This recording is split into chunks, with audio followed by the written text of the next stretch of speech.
Hello students, कैसे हैं आप सब लोग। तो आज हम लोग environment and sustainable development chapter का पार्ट 4 पढ़ेंगे और आज इस चैप्टर को पूरी तरीके से इसका दी एंड कर देंगे और यहाँ पे ये चैप्टर कंप्लीट। फिर हमारा एक ही चैप्टर बचेगा बस, चैप्टर नंबर 10। उसको भी हम लोग इसके बाद शुरू करके उसको भी क्लास अगली 4 क्लासेस में खत्म कर देंगे, राइट। चलो स्टार्ट करते हैं। अब हम लोग जो पढ़ने वाले हैं, हमने पॉल्यूशन वगैरह सब कुछ देख लिया, हम लोगों ने ग्लोबल वार्मिंग वगैरह देख लिया, डिफॉरेस्टेशन हो, बायोडाइवर्सिटी लॉस हो, ये सब हमने देख लिया, चिपको मूवमेंट भी। अब पॉल्यूशन कंट्रोल बोर्ड 1974 में आया, सेंट्रल पॉल्यूशन कंट्रोल बोर्ड। और ये pollution control board basically pollution control करने के लिए था, दो पॉल्यूशन को, एयर पॉल्यूशन और water pollution. So in order to address the two major environmental problems in India like water और एयर पॉल्यूशन, प्रेजेंटली सबसे ज्यादा इंडिया में जो पॉल्यूशन हो रहा है ना, वो एयर पॉल्यूशन और वाटर पॉल्यूशन ही है। तो उसे कंट्रोल करने के लिए आज भी वो चीज चल रहा है। 1974 में सरकार ने एक बोर्ड का गठन किया था जिसका नाम था class central pollution control board. ये उसका लोगो है class, central pollution control board. तो इन्वायरमेंट को साफ सुथरा बनाने के लिए बोर्ड का गठन किया गया था। इसका मेन काम क्या था, रिवर, स्ट्रीम, वेल, नदियां, झरने, इन सबको क्लीन करना ताकि वाटर पॉल्यूशन ना हो, एयर की क्वालिटी को इंप्रूव करना, एयर पॉल्यूशन को कंट्रोल करना। उस टाइम पे भी सोचो, लग रहा था कि पॉल्यूशन, सोचो आज की डेट पे क्या होगा, 2022 में हम जी रहे हैं अभी। They organise through mass media and comprehensive programme towards prevention, control and, देखो मास मीडिया यानी क्लास मास मीडिया का यूज करके ज़्यादा से ज़्यादा लोगों तक इन्फॉर्मेशन पहुंचाती है कि पॉल्यूशन किस किस तरीके से हो रहा है, कैसे आप पॉल्यूशन कंट्रोल कर सकते हो, ये पॉल्यूशन कैसे हमारे लिए एक प्रॉब्लमेटिक सिचुएशन क्रिएट कर सकता है आगे चल के, लोगों को अवेयर किया जाता है। इवन आपके सिलेबस में भी डाला इसीलिए गया है चैप्टर ये, ताकि आप इससे पढ़ के सीखो और पॉल्यूशन आगे ना करो, आप पॉल्यूशन को कंट्रोल करो। इवन ये लोग डेटा कलेक्ट करते हैं, डेटा बहुत सारा स्टैटिस्टिकल डेटा कलेक्ट करते हैं और जो पब्लिश करते हैं, डेटा कलेक्ट करके अलग अलग जगह पब्लिश किया जाता है कि कहाँ कितना पॉल्यूशन हो रहा है, किस तरीके से पॉल्यूशन से लोगों की जान जा रही है, कितने डेथ्स हो रही हैं, ये सब डेटा भी कलेक्ट करता है एयर पॉल्यूशन, वाटर पॉल्यूशन के रिगार्डिंग। और क्लास को ठीक कैसे किया जाए, किस तरीके से आप बच सकते हो। इवन यहाँ के लोग स्टार्टिंग में गांव गांव जाके, गली गली जाके लोग शहर को, लोगों को बताते थे कि यार ये पॉल्यूशन हो रहा है, इस तरीके से काम करो ताकि पॉल्यूशन ना हो। तो ये था क्लास काम पॉल्यूशन कंट्रोल बोर्ड का, यानी कि क्लास CPCB। इसके फंक्शंस ये आपके बोर्ड एग्जामिनेशन में लगभग 3 to 4 मार्क्स में पूछे जा सकते हैं, राइट। तो हमारा जो लास्ट आज टॉपिक है दैट इज सस्टेनेबल डेवलपमेंट। ये क्या है? Sustainable development is development that meet the need of present as well as future without compromising the ability of future generation to meet their own need.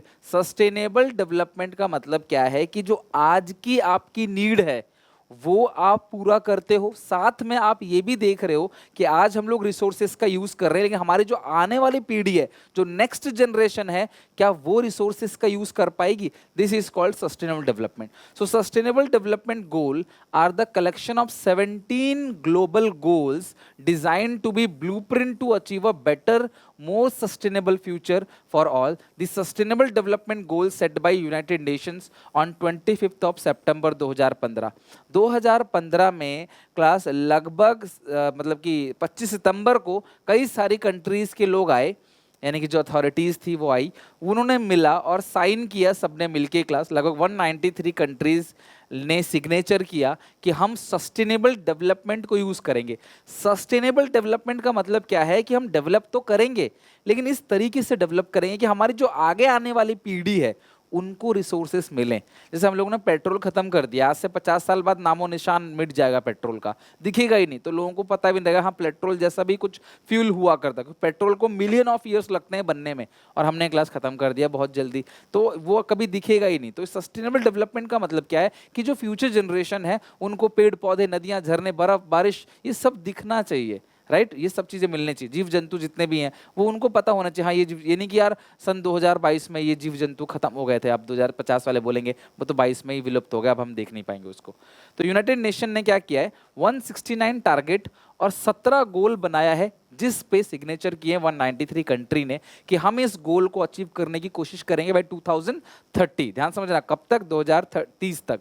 These goals are social, economical and environmental. Objective of few these 17 goals are, क्या क्या objective है? No poverty, गरीबी नहीं, zero hunger, quality education, gender equality, clean water, climate action, reduce inequality.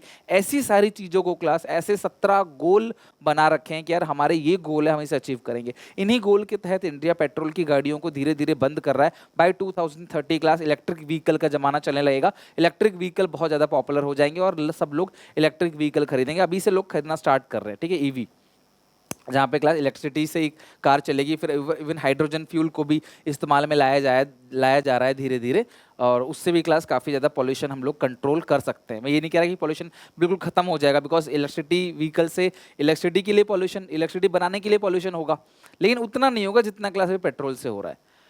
Sustainable development का M क्या है? Sustainable and equitable use of resources, कि resource को ऐसे यूज करो कि वो सस्टेन करे। इक्विटेबल मतलब आगे आने वाली जनरेशन को भी रिसोर्सेज बचे हैं, to meet the need of the present as well as future generation without causing damage to the environment.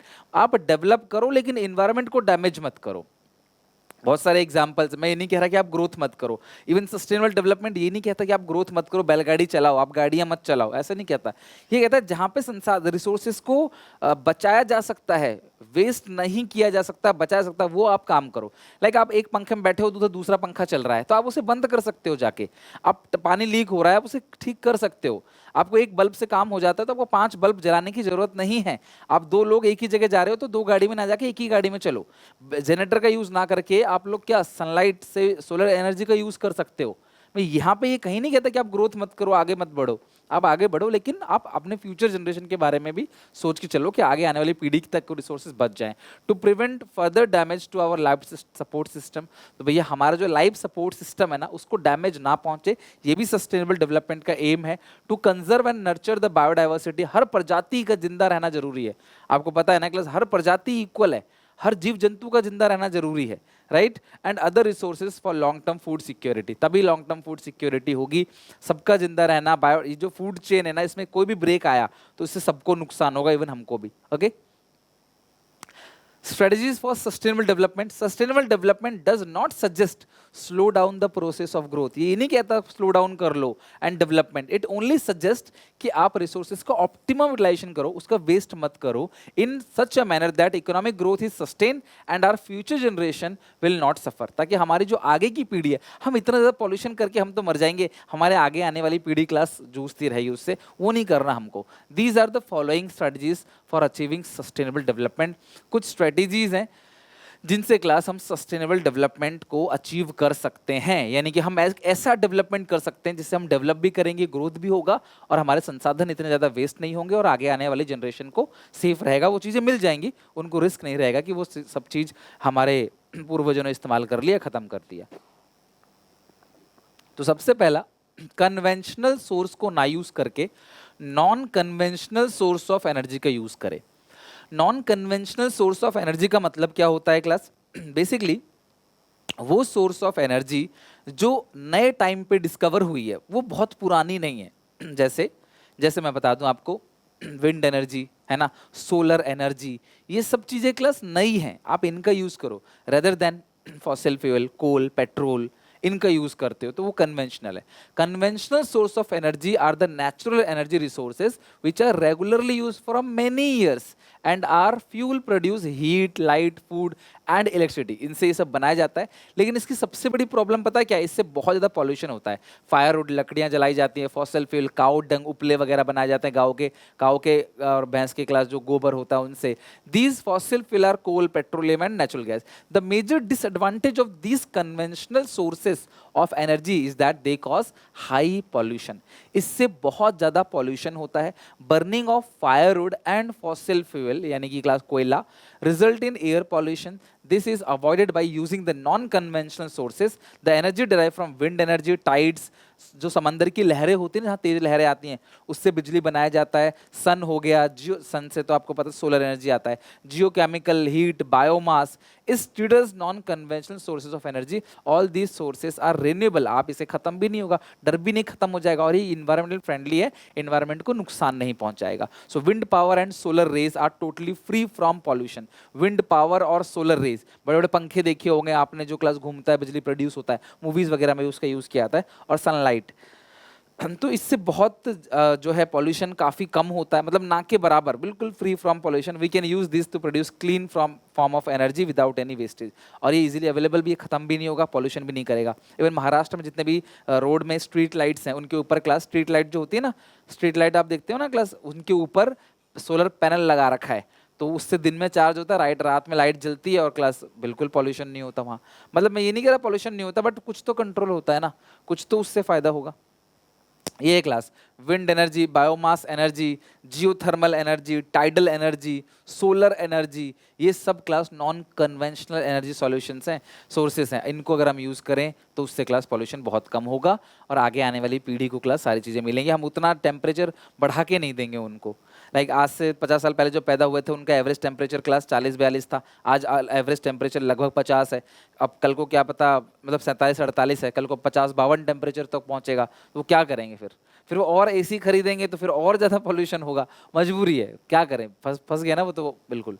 तो हमें ऐसा नहीं करना चाहिए।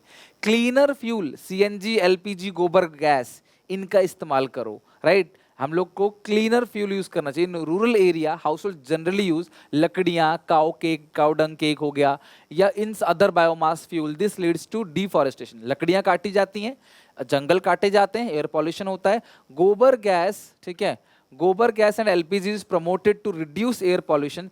These are cleaner fuel. Government also promote this by Ujjwala scheme. Ujjwala योजना के तहत क्लास गांव की महिलाओं को गैस सिलेंडर देने की बात कही थी मोदी जी ने, लेकिन अब गैस सिलेंडर इतना ज़्यादा महंगा हो गया है, तो फिर बहुत ज़्यादा महंगा हो गया क्लास, उनको अफोर्ड करना बड़ा मुश्किल है। सिलेंडर तो एक बार आपने दे दिया, उसे भरवाएंगे तो वो लोग ना कैसे भरवाएंगे बेचारे, तो बहुत ही ज़्यादा क्लास मुश्किल हो जाता है। लेकिन फिर भी क्लास ये बाकी सबसे लो प्राइस और बहुत कम पॉल्यूशन को एमिट करता है।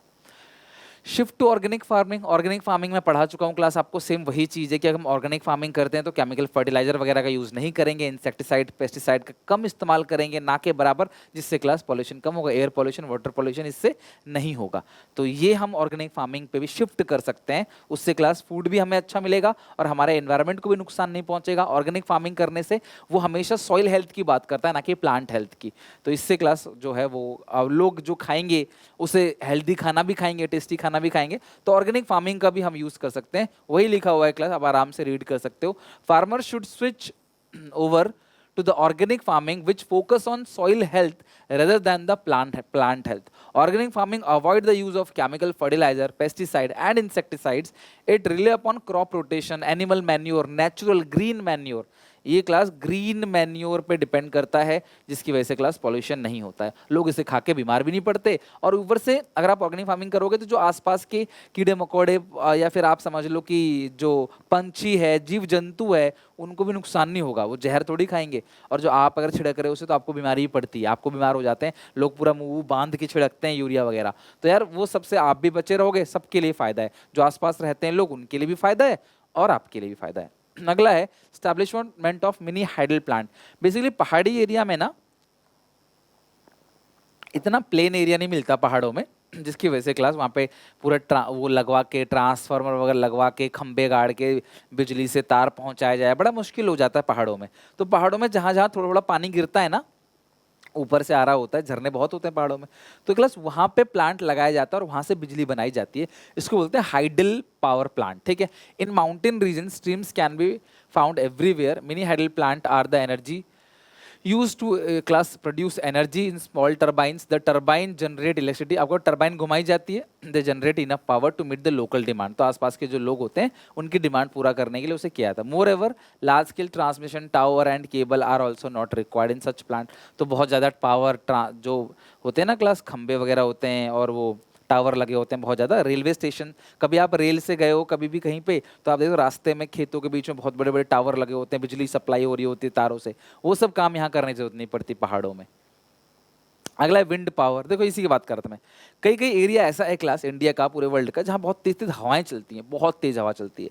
तो यहाँ पे क्लास ये बड़े बड़े फैन लगाए जाते हैं, ये घूमता है, बिजली टरबाइन घुमाता है और बिजली बनता है। इसको बोलते हैं विंड पावर। जीरो पॉल्यूशन, कुछ भी पॉल्यूशन नहीं होगा और अनलिमिटेड, हवाएं खत्म थोड़ी हो जाएंगी। In area where speed of class area where speed of wind is usually high, wind mills can provide electricity without any adverse impact on the environment. Wind turbine move with the wind and electricity is generated. No doubt the initial cost is high. इसको setup करने में बहुत ज़्यादा खर्चा आता है class, और benefit जो है क्लास उसका लॉन्ग टर्म रहता है, तो आपको लॉन्ग टर्म में फ़ायदा हो जाता है। ये बहुत बड़े बड़े होते हैं क्लास, ये ठीक है, यहाँ हाथ नहीं पहुँचेगा आपको, बहुत ऊंचे ऊंचे बड़े, और यहाँ पे लोगों को आना वैसे अलाउ नहीं होता। अगला है ट्रेडिशनल नॉलेज एंड प्रैक्टिसेस। इंसान का पुराना नॉलेज, हमारे जो पूर्वज हैं, हमारे दादा दादी बीमार पड़ते हैं तो नेचुरल तरीके से ठीक होना चाहते हैं, हर चीज़ नेचुरल तरीके से करना चाहते हैं, और वो ब्यूटी प्रोडक्ट्स के लिए भी नेचुरल तरीके से इस्तेमाल किया जाता है। गाय भैंस का जो मशीन ना यूज़ करके गाय बैल से भैंस से खेती बाड़ी करना, इस तरीके से क्लास, मतलब बहुत सारी चीज़ें ऐसे की जाती हैं जो पुराने ज़माने में लोग इस्तेमाल करते थे, तो वो अच्छी भी हैं, उससे पॉल्यूशन बहुत कम होता है। हम लोग क्लास बहुत ज़्यादा आजकल टेक्नोलॉजी ड्रिवन हो गए हैं, हमें हर चीज़ में क्लास मशीन चाहिए, टेक्नोलॉजी चाहिए, जिसकी वजह से क्लास हम लोग बीमारी बहुत ज़्यादा पड़ रहे हैं और एनवायरनमेंट को भी पॉल्यूट कर रहे हैं, जिसकी वजह से खर्चा भी बहुत ज़्यादा बढ़ रहा है। Traditional knowledge and practice. Traditionally Indian people have been close to their environment. पशु पालन करना, जानवरों को पालना, आसपास के में पूरा मैदान में कुछ ना कुछ खेती बाड़ी करना, बाग खलियान, ये सब चीज़ें गांव में होती हैं आज भी। अर्बन एरिया में सिर्फ फ्लैट ही फ्लैट बने होते हैं। Traditional knowledge is valuable not only to those who depend on it on daily life but also modern industry, agriculture as well. Many widely use product, बहुत सारे ऐसे प्रोडक्ट होते हैं क्लास, ठीक है, जिनमें क्लास ट्रेडिशनली चीज़ों का इस्तेमाल किया जाता है, लाइक हल्दी, तुलसी, नीम, इन चीज़ों का इस्तेमाल करते हैं क्लास। तो और ये सारी चीज़ें थोड़ी थोड़ी इस्तेमाल करते हैं केमिकल मिला के, नाम से उसी लौंग इलायची इन्हीं नाम से बेचा जाता है, लेकिन इस्तेमाल केमिकल करते हैं। तो अगर आप ट्रेडिशनल चीज़ों पे बिलीव करने लगो, ट्रेडिशनल नॉलेज रखो अपने पास, होता ना कि आप घर में देखो, आप बीमार पड़ो, आप गला खराब हो तो घर वाले कुछ ना कुछ तुलसी, शहद, है ना, अदरक, लहसुन, इन सब चीज़ों का यूज़ करके कुछ ना कुछ आप दवाई लेके तुरंत ठीक होना चाहते हो, फिर बार बार बीमार पड़ते हो। नेचुरल तरीके से ठीक थोड़ा लेट होगे लेकिन बीमार बहुत कम पड़ोगे। फिर people use handicraft which contribute to sustainable. अच्छा, हैंडीक्राफ्ट चीज़ों का इस्तेमाल करोगे तो मशीन नहीं चल रही, मशीन नहीं चल रही मतलब बिजली की खपत नहीं हो रहा, अब बिजली खपत नहीं हो रहा मतलब बिजली बन नहीं रही, बिजली बन नहीं रही मतलब कोयला जल नहीं रहा और पॉल्यूशन हो नहीं रहा।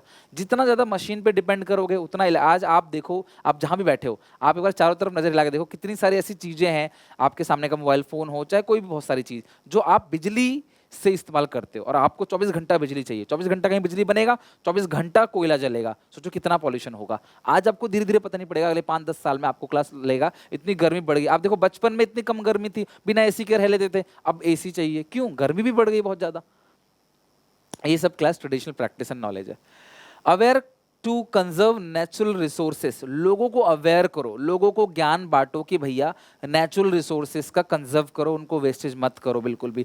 पेड़ बिल्कुल मत काटो, पेड़ एक काट रहे हो तो दूसरा पेड़ लगाओ कहीं पे। Sustainable natural resources conservation is a process of rational use and skilful management and preservation of natural environment with its all resources by providing environmental education. Environmental education compulsory है, ग्रेजुएशन में आप पढ़ोगे। We can aware the people to conserve resources for future generation. People should conserve energy and water use of solar panel, avoiding single use plastic तो ban ही हो गया अब India में।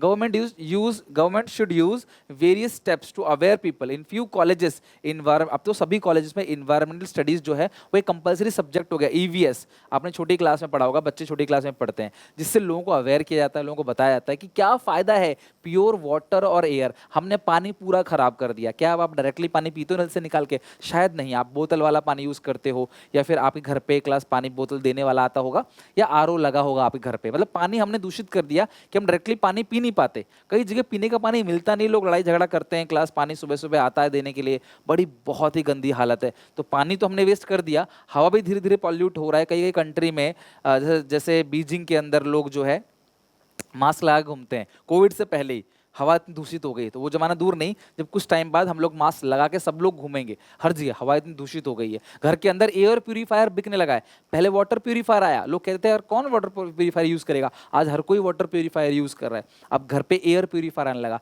कि भाई घर की जो एयर है उसको शुद्ध करो। दिल्ली में क्लास एक क्लब बार खुला है जहाँ पे शुद्ध ऑक्सीजन मिलता है, कुछ कुछ कई कई हजार रुपए लगते हैं अंदर एंट्री के। तो मतलब हवा भी बिकने लगा, अब सोचो। तो इसीलिए क्लास लोगों को अवेयर करो, लोगों को बुक्स में पढ़ाओ, आप ही को पढ़ाया जा रहा है, ये अवेयर किया जा रहा है कि आप रिसोर्सेज को प्लीज़ वेस्ट मत करो, नेचुरल रिसोर्सेज को हद से ज़्यादा बर्बाद मत करो। आपको जैसे जैसे जिस हद तक आप जहाँ बैठे हो वहीं की लाइट जलने दो, एक्स्ट्रा लाइट्स आप बंद कर दो, बिना बात के पंखे आप बंद कर दो। अब जहाँ पे क्लास आप पैदल चल सकते हो थोड़ी दूर, तो वहाँ पे गाड़ी लेके मत निकलो। 4 लोग एक ही जगह पे जा रहे हो तो कोशिश करो कि एक साथ जाओ, खर्चा बचेगा, एनर्जी बचेगी, पेट्रोल बचेगा। इन सब चीज़ों से क्लास हम लोग कहीं ना कहीं अपने एनवायरनमेंट को सुधार सकते हैं, इसीलिए हमें पढ़ाया जा रहा है, इसीलिए नॉलेज दी जा रही है। लास्ट है पब्लिक ट्रांसपोर्ट का यूज़ करो। आप बार बार अपनी गाड़ी ना निकाल के जो पब्लिक ट्रांसपोर्टेशन है, बस है, टेम्पो है, ऑटो है, रिक्शा है, अब इनका इस्तेमाल करो।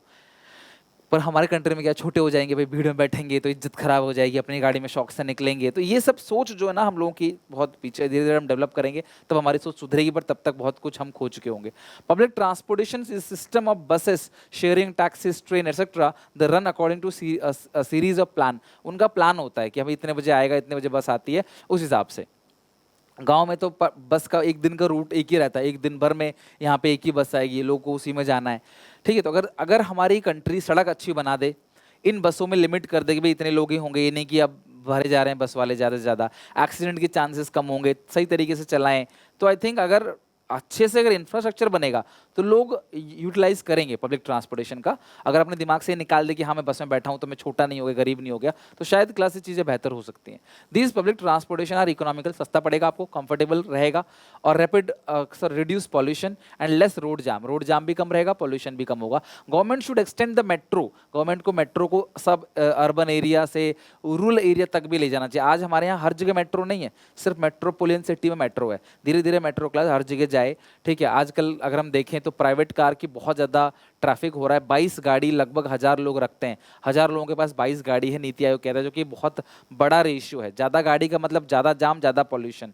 Government should promote use of public transport by making law, सरकार नियम कानून भी बनाए। दिल्ली गवर्नमेंट ने क्लास ऑड इवन का नियम बनाया था, जहाँ पे ऑड डेज में ऑड गाड़ी चलेंगी, इवन डेज में इवन रजिस्ट्रेशन नंबर की गाड़ी चलेंगी।